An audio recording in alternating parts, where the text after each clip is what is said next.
We had to like make in like AP physics, like in high school, we had to like, now like that I think back to it, I'm like, he must have just like either run out, like it was like a segment or like a section in class that we did where we made either a power supply or an oscilloscope. Nice. And I was like, they can't be making 20 oscilloscopes every year unless he's like starting a business where like we're the manufacturers. He's like selling them on the side. Heck yeah. Because also that would be amazing. A really shitty one.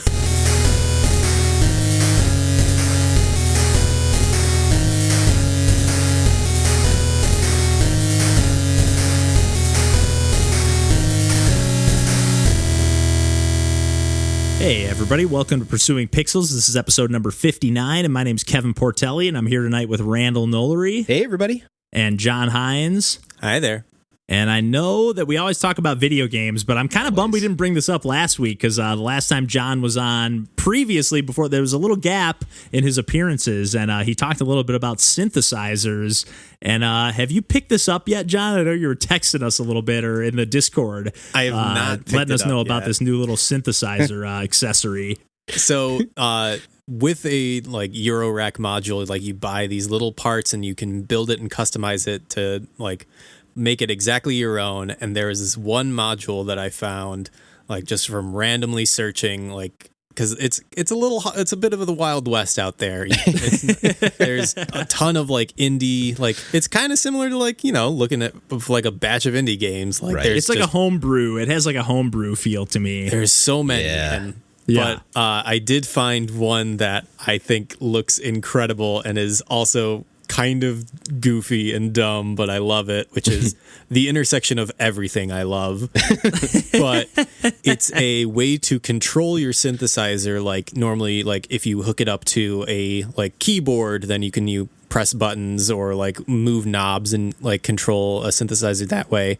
But it is an input to use a Wii Nunchuck to control the synthesizer. Yes. And it is incredible. Like, so what it uses is it has different parameters. Like there are modules that use just like joysticks. So like moving it on an X-axis will like control one parameter and moving it on a Y-axis will control a parameter.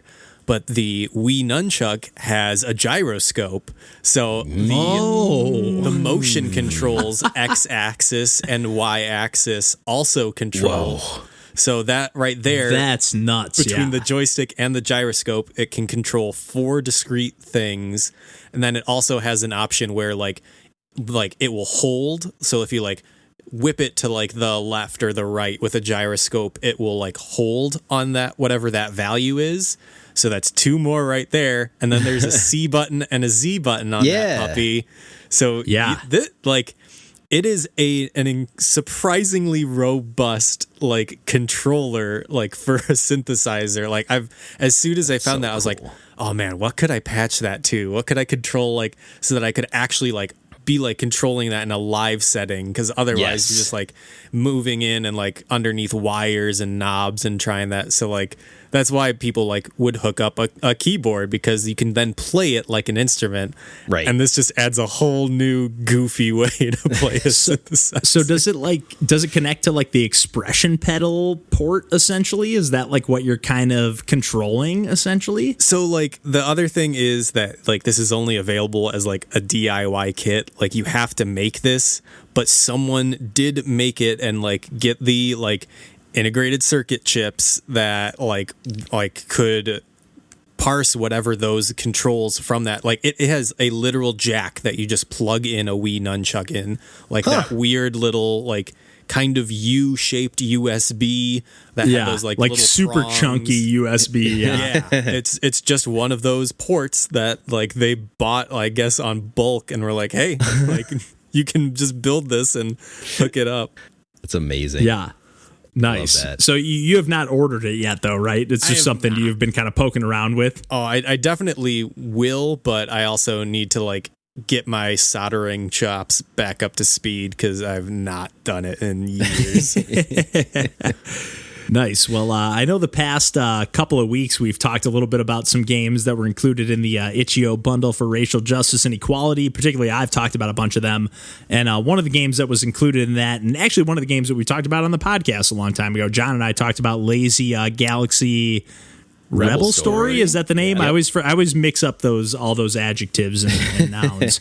But Randall, I know you've actually dipped into that. I think on the Switch, right? Yep. Picked it up on Switch when it was like no money at all on sale. It was like some semblance of cents. Less than $1 for sure. Like, I have to go for this because it's basically a cute 'em up, and I love a pixel art shmup. Yes, is a shmup with cute characters, hence cute 'em up.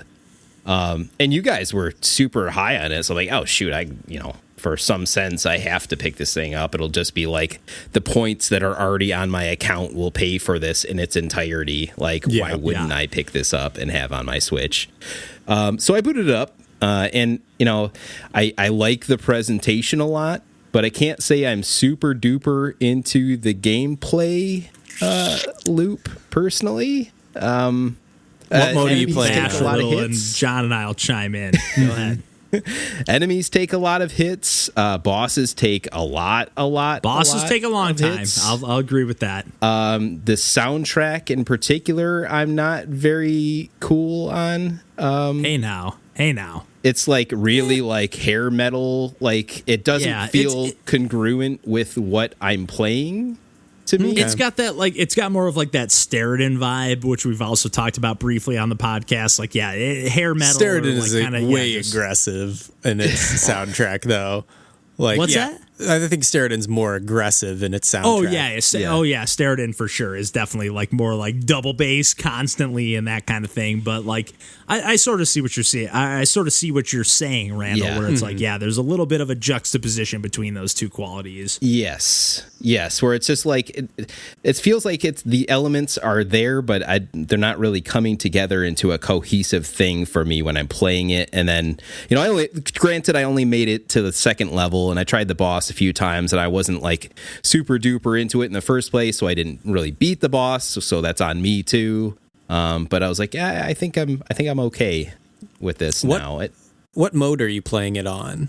Whatever the default normal mode was is what I picked. Because there's, I know, story mode or something. Kevin and I. Okay, so there is story mode. I was gonna say there's like a story mode. Yeah, that's what I think that one has it saves your progress. So like if you beat the first level, you'll be starting on the second level. Yeah. Whereas there's like an arcade mode where like it's just start from scratch every time, like single credit kind of thing. Yeah, and get your different like roguelike. It has a little bit of roguelike tendencies where you're getting different buffs along the way. Yeah, which part's different cool. perks. Yeah, I like that you can pick the different perks at the end of like a given section to like do what I want to do with it. Yeah, what about the three like different you can have 3 different ships, that you can change formations, and I think there's like 6 different characters that I think get leveled up over time. Like, yeah, I don't know. I thought that was a really cool mechanic where you're kind of like juggling between like, do I want to have a like kind of a V formation, have a little more of like a spread shot, or do I want to like switch formations to where I'm kind of single file? And all 3 of my ships, once you get far enough along in the progress of the game, like I'm firing kind of a single line, but with 3 ships, so I'm doing a ton of damage. Yes. And then you have like a secondary kind of just like Steriden, like a power up or each ship has its own like different ability essentially. Right, which that was cool too. I did dabble with that where I had the main ship with a couple of side ships, and either the V formation or the straight line if I'm really needing to attack a boss or something else with like a bunch of firepower. It was cool to have that option. And the control scheme, there's quite a bit going on where you kind of have the shield you can bring up versus the change in formation versus your obviously your shoot button and things like that. So there's a decent amount going on. It just didn't quite click for me. I don't know. I see what you're saying, because like initially, to be honest, like the visuals, like they grabbed me at first glance, but then when I saw it in motion, I was like, it kind of looks like janky. Like a lot of the ships, like they all look just like Steriden as well. Not to keep comparing the two, but like a lot of the enemies have like a very similar design. Like all the enemies kind of have this purple.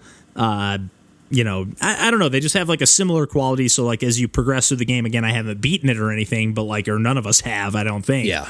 But like, they do have like they just keep kind of looking the same. Like it doesn't have that satisfying feel of like making progress, I guess. But And I didn't like, feel I don't like know. I really enjoyed the gameplay personally. Yeah. I guess I don't mind it, but yeah, it didn't light my world on fire. And like the enemies, you mentioned those and looking purple and stuff. I didn't feel like those necessarily, gelled with the backgrounds. And I know to some degree you don't want that in a shmup because you're trying to see the bullets and the enemies clearly and quickly.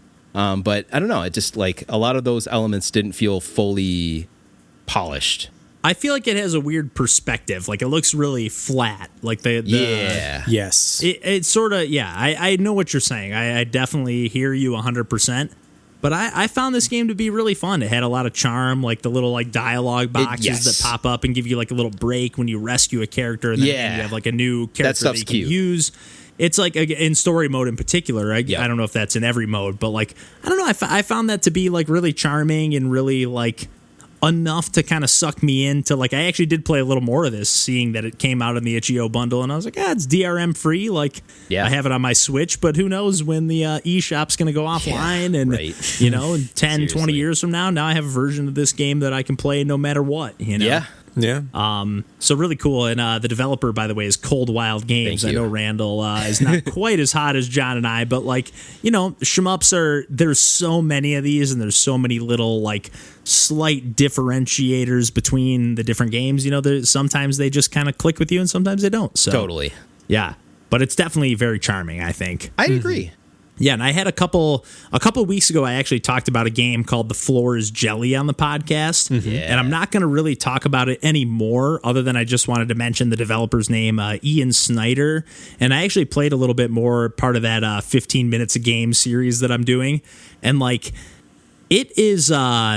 they just keep throwing. I'm about 2.5 hours in, and the puzzle like platforming going on. They just keep throwing new mechanics in, and I'm just continuously impressed. And I forgot to mention the soundtrack last time too, which is from Disaster Piece, and always one of my favorite. Like, there's so many games where I'm like, I love this soundtrack, and then I look it up and I'm like, oh, Disaster Piece. Yeah. So it's I think Hyper Light Drifter. I think they did the soundtrack. I might be mistaken on that, but there's a multitude of games that they've done, and just wanted to mention, like, I'm still playing that game and still really, really loving it. But again, and which was also part of that itch.io bundle, and again, another game I'm playing, which is another puzzle platformer, is a game called WitchWay, which is from a developer named Andrew Gleason. There's a few other people that worked on the game as well with the music and stuff, and it has a fantastic, like, it's a really like pixel art, like, not quite 8-bit style, but somewhere between 8 and 16-bit. And It's a puzzle platformer, and you control this little witch character, and it's like a little bit of a Metroidvania, not in the sense that you're getting new abilities that will unlock new areas, but that you're solving puzzles that will unlock new areas. And you start out the game, you can push these boxes around, and you do a few small, like, simple-ish puzzles, and then you finally find your wand. And once you find this wand, there are these purple blocks around the levels that you can cast, like a spell, the little Expelliarmus, and cast, once you hit one of these purple blocks, the first one you can hit, you're like, oh, okay, I cast my little orb, and it hits the purple block, and it actually stays like in the center of the block, and you can move it around left to right. And then actually, as you play, you actually realize that you can jump when you're controlling that block, so it controls just like your character does, where you can... you can jump, and actually, like, the blocks, even though they seem like they're super heavy, they make this huge, like, massive sound effect. But, like, they can even land on top of your witch character, and it won't kill them. You can actually, like, have it land on top of that. And then, like, later on, as you progress through the game, you're going to find these purple blocks that, like, as you cast your wand into them, they're going to, you're going to be able to have, like, 360-degree control over them. You can kind of pick them up and float them over anywhere you want. You can do a lot with that. Yeah, and there's also different blocks that are going to be like, you can hit the X button and have them rotate at 90 degrees at a time, and they're going to reroute like laser beams that will trigger certain traps or trigger certain opening blocks. And like, so for example, like, there are these little, like, there are two different types of squares. There'll be like these square, like, stone blocks that, like, your character cannot walk through as the witch. But then there'll be these purple outlined, like, kind of dotted line blocks almost, or like dashed lines. and when you're controlling one of the blocks that you've cast like one of your spells into, you cannot travel through those dotted lines. So like you're kind of having to solve these puzzles, and you're essentially, it seems like it says it's a 2.5 hour game on like the itch.io page, but I've probably played about 2 hours so far and have not beaten it and don't feel like I'm anywhere close. Yeah. There's no way to like pull up the map, but it's like kind of etched into the background. Like you're kind of in like a dungeon. You fall down like into this dungeon, like castle dungeon, you know, it kind of has like stone walls, but you have it etched into the background, and as you complete certain areas, they'll be like outlined in gold. When you get, there's like even a little hub zone that you can see, and like an elevator that you can take between different floors. That's cool. And there's like different like bunnies. You have to find 8 bunnies that are hidden throughout the world, and then there's also like these like hidden eyeballs as well that seem like they're like an extra collectible, you know, if you find them. Nice. But the puzzles are brilliant, to be honest. Okay. I know I am the king of hyperbole, and I take that with a grain of salt, if you will, but like these puzzles, like you're moving these blocks around, and you're sometimes having to use one particular block in like 2, 3, 4 different ways that are like chaining the puzzle together, and you have a retry button. Like once you're on a particular screen or in a particular like part of the map, you can hold down a button that will reset the level and put all the blocks back in place. And just so many different variables where it's like you can move the blocks here, or your character can move here and the blocks cannot, or vice versa. And just so many, and there's even these little orbs that like you'll cast your spell into, and then you have an octodirectional, as I should say. That's right.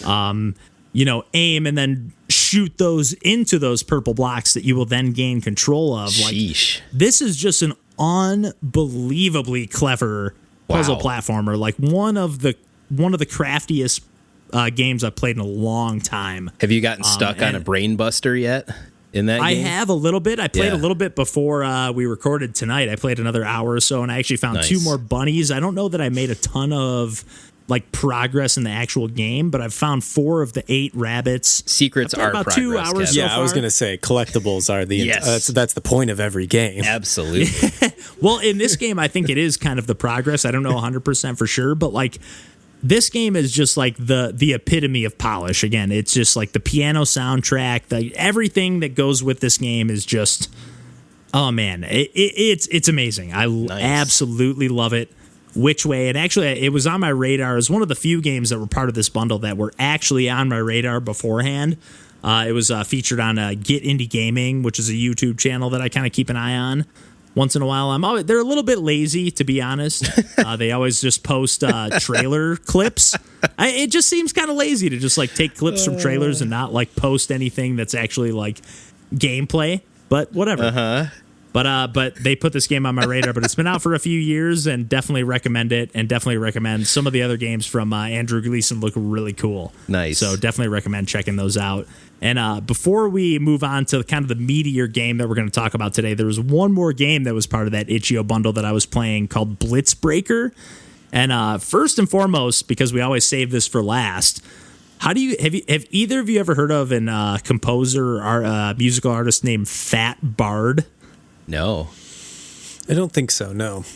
I have not either. They worked on games like Mabel in the Wood, which is one that was at least on my radar, just looked kind of cool. I think it was possibly even included in this bundle. Huh. But the chip tunes in this game called Blitz Breaker are just absolutely amazing, and you can find the soundtrack on Spotify and all their other stuff too. It is some of the best chiptune stuff, and this is like an arcade platformer with no running, which is kind of interesting. Like, that was the thing that caught my eye, was that it said an arcade hardcore platformer with ... no running. And I was like, huh? And so basically you have a jump, and then you can either hit up, down, left, or right on the D-pad. And kind of like a game that we refer to all the time on the podcast that no one's ever played, Cyber Protocol. You hit left, you will travel all the way until you like hit a wall, essentially, or an obstacle of some kind. Or in a lot of cases, a wall of spikes, or a floor of spikes, or a ceiling of spikes. Nice. And these levels, you know, it's kind of like a game that plays almost like, I don't know if it offers this as an option, but it's like Tate mode almost. Like, it's single screen, like really, like, you know, phone size screens, I guess, or phone aspect ratio. Right. and then there's like huge borders on the side of the screen. But some of the levels are definitely multi-screen, but they're really puzzle heavy. I'm about 3 worlds into the game. Each world has 3 zones that have like 10 levels each, and then a boss battle at the end.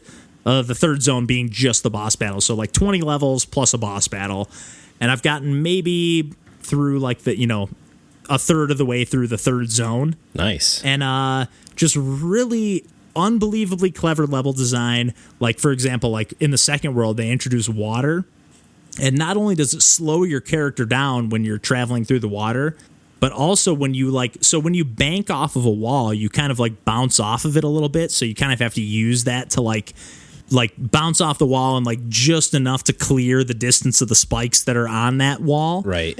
And then you're kind of having to like, it's really like, again, not like music based, but really rhythm based. Like you're really having to time your dashes across the screen perfectly and like collect keys that will open new pathways you'll see like kind of like a wall of like key blocks that as soon as you collect that key, they'll open up. Nice. But again, when you get to the water, again, not only does it slow you down, but like when you hit the wall, it almost works like a wall jump. Like you bounce off the wall and you actually hit a little bit higher. Like if you keep slamming against the same wall, you'll kind of gain elevation as you keep, because of like your like different gravity underwater. Right. But like you're kind of always like using and judging, like, I don't know, you have to like bounce off the ceiling. It's just so timing based, and the level design is just so clever. Like just constantly surprised every single, like, not only like the chunks of levels that consist of 10 levels each, but like just one after another. I'm just constantly like, what a treat. Like and there's like, again, these boss battles that, they're not just like a boss battle. Like there's more to it. Like you have these walls that you kind of cling to that you have to jump off of, and you can jump, and there's like platforms that you get keys to, like they're moving like conveyor belts, Yeah. And you have to jump at the perfect timing to like, so even though you're not running because you're moving on the conveyor belt, if you jump at the perfect time, you have a little bit of momentum. Right. So you can clear like a little small spike gap, because if you dash all the way to the right, you're going to hit a spike wall. So you have to jump these spikes.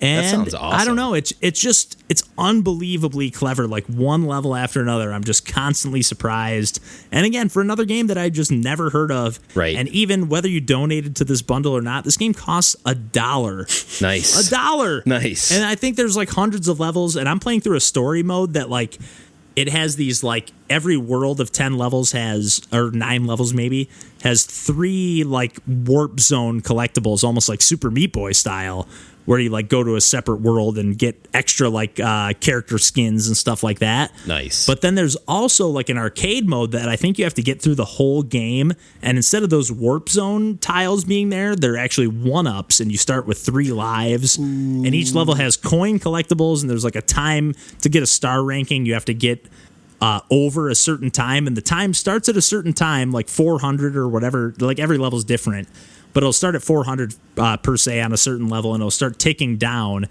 there'll be coins on a level when you're playing in story mode, and when you collect those coins, it'll make the timer go back up. Okay. So that you can, finish a level under a certain amount of time. And yeah, the menu system's really slick. You can play one level at a time. If you want to like go back and try to get those collectibles or get those warp zone things or get the, the timing, get the star ranking on each level. Right. It's fantastic. And again, especially with those chiptune soundtracks, I am somebody who like, I'm going to fire up a podcast or put something else on while I play a game. And this is a game that I'm just cranking up the tunes and, and playing along. So kudos for that. What was the name of that game again? Blitz Breaker. Nice. Yeah, and it's just like a really nice like 8-bit pixel art aesthetic, immediately graspable. The mechanics like takes a little bit of, there are some levels I get stuck on here and there, but man, just a insanely clever game. Unique. Absolutely love it. Yeah. Absolutely love it. Yeah. That's awesome. So, I've been talking a bunch here about the Itch.io bundle stuff, but I know John has polished off another game. I know, I'm on a roll. Seriously. I know, John's on fire. We're missing DJ, but John's filling his shoes quite easily here. By beating games. That's right. Yes.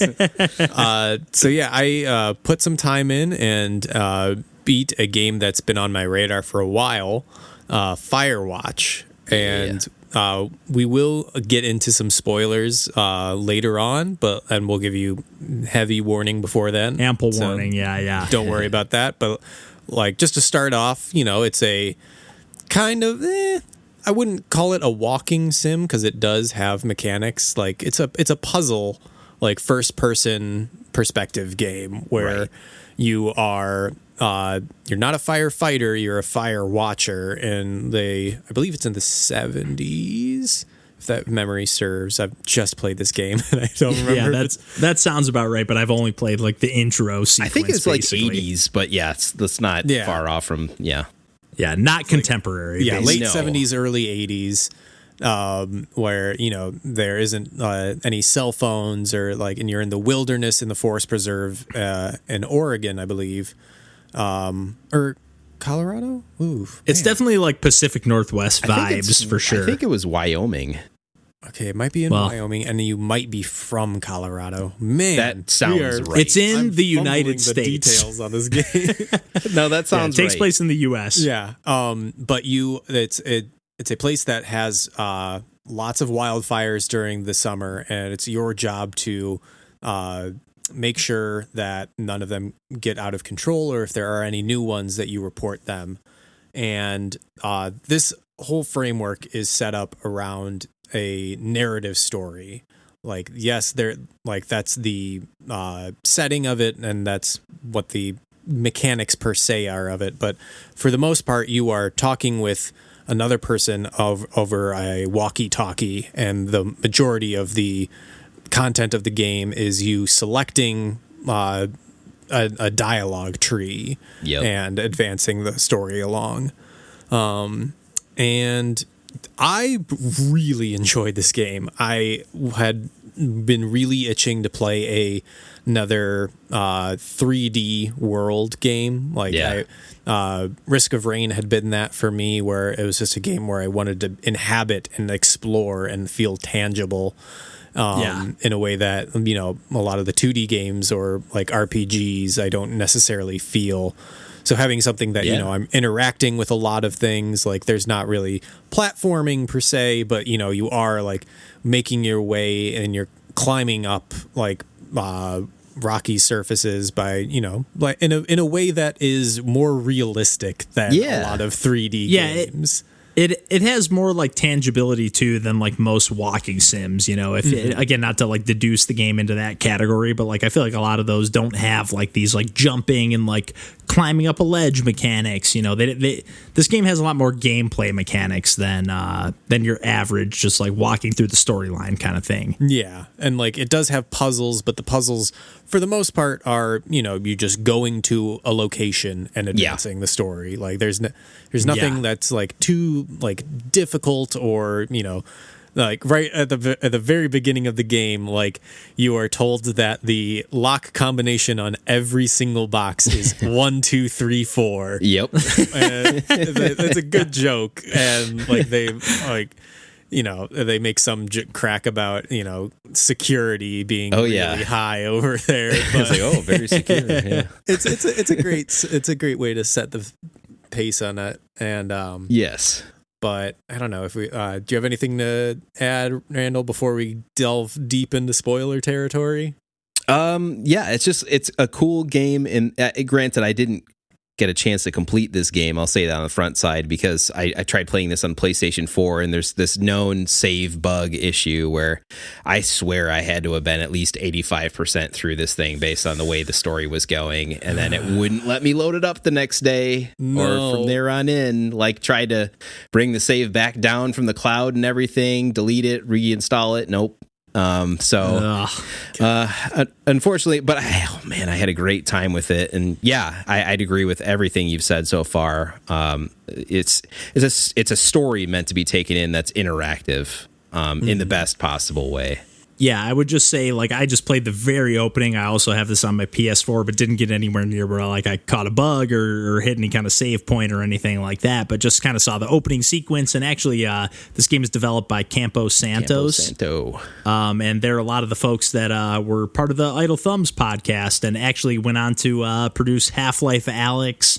And they were actually in the middle of making a game called In the Valley of the Gods, which when they got acquired by Valve. And I don't know what the status of that game is. I think it hasn't been canceled per se, but I think it's more like in the vein of Firewatch. So I'm definitely like, I would love, it's more, it takes place in Egypt, and it's like, has a lot of like, I don't know, it sounded and looked very interesting. They have some very great, like, the visual design and like the animations in this game in particular.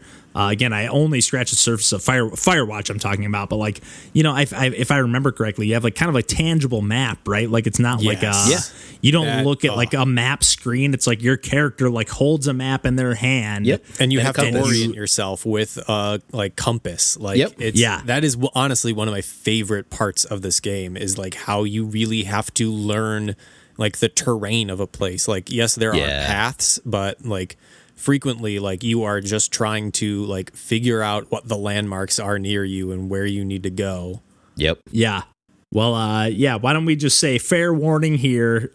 You can feel free to stop listening to the podcast here if you don't want to hear any more Firewatch spoilers, but we have timestamps in the episodes and everything if you want to avoid that. But we're going to just talk a little bit more story stuff. You know, since John and I don't mind getting spoiled a little bit, and John and Randall got pretty far into the game. So why don't you guys dig in a little deeper here?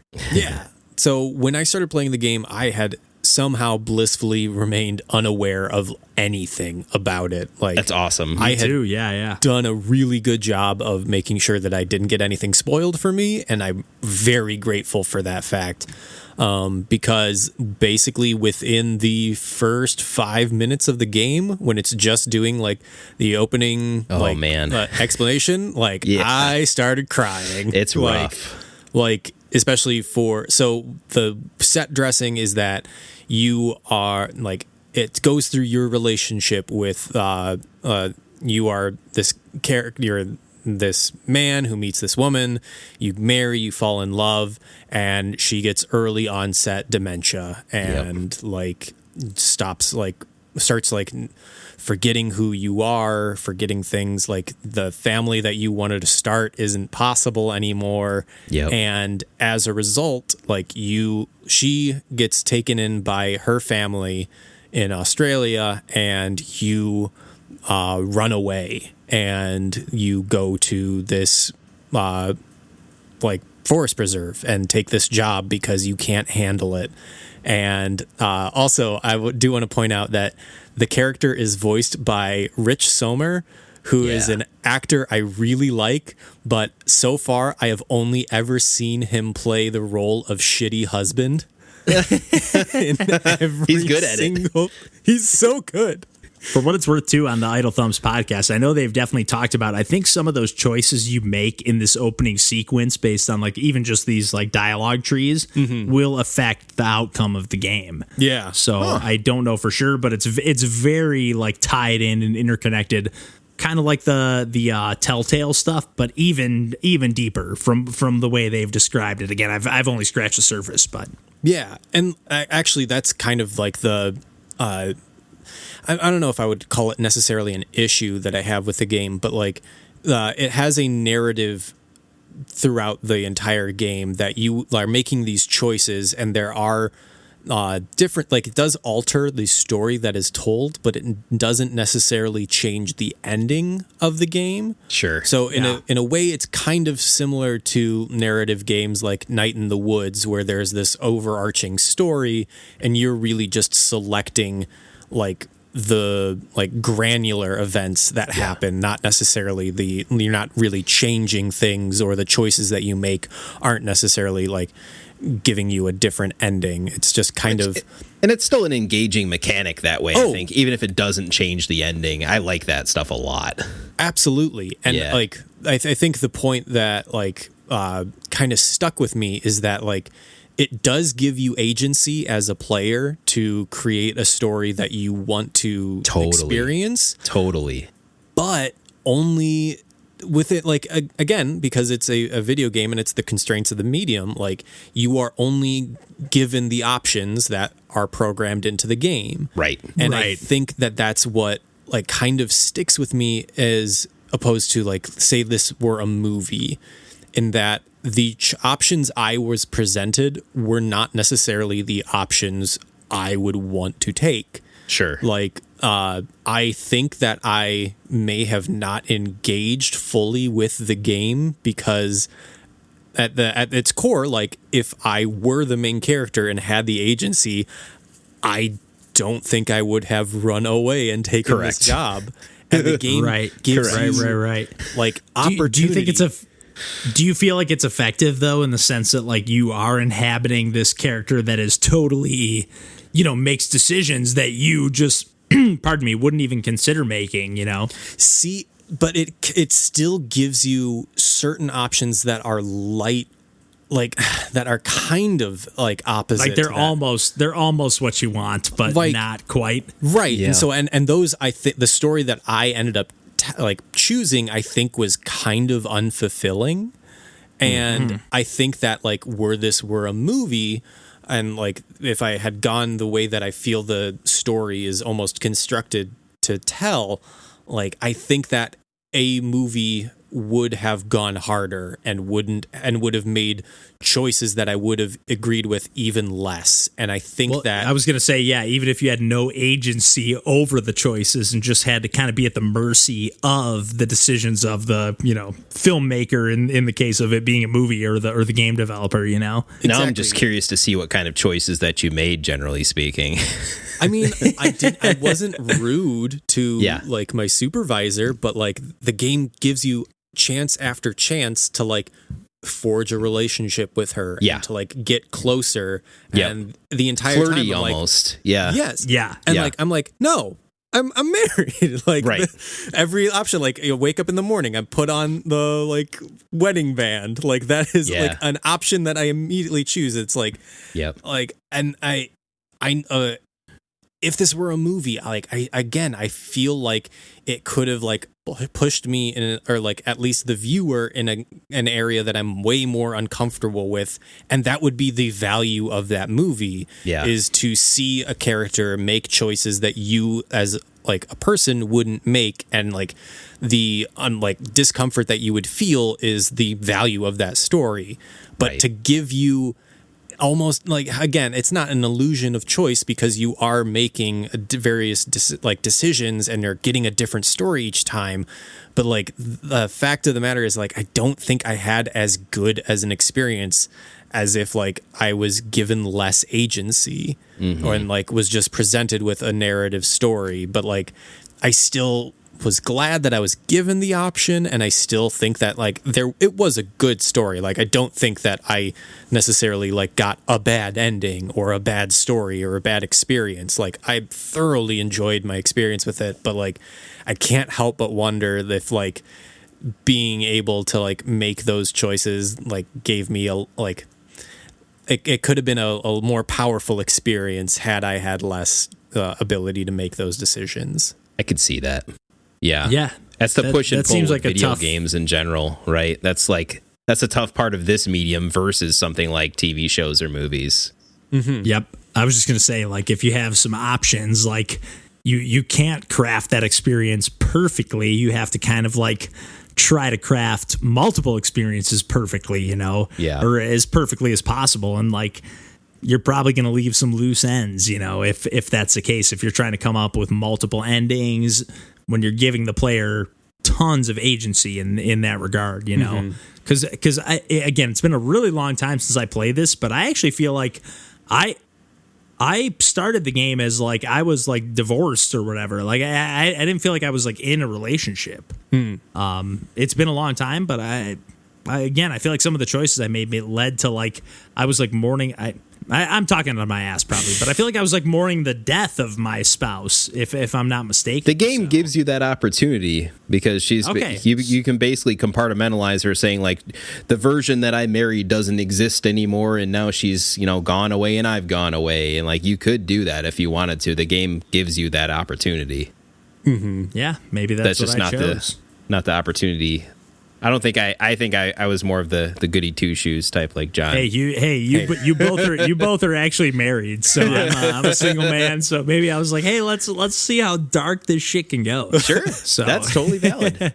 Again, I do appreciate the mechanics, and again, I love the idle thumbs, folks. So like, anything that they've worked on, I'm definitely curious to check out. So I'm glad you brought this up because, like, again, once I get out of these itch.io games that were included in that bundle, Years I later. have it on my PS4. So, yeah, yeah, years later for real. I'm sorry, I'm going to be probably a broken record over the next the coming months because there are just too many games in this bundle. Over 1,600, and I've played maybe 10. Yeah, So, absolutely. but yeah, we can probably wrap things up there this week. You can always find us at pursuingpixels.com and then check the episode descriptions for timestamps again if you want to avoid spoilers and everything like that. And also for, we got Discord, Twitter, Instagram, all that stuff. Heck yeah. Links in there. So instead of listing that off, you can just click the links in our episode descriptions. And I think we can wrap things up there and we'll catch y'all next week. Take care. Bye-bye. See ya.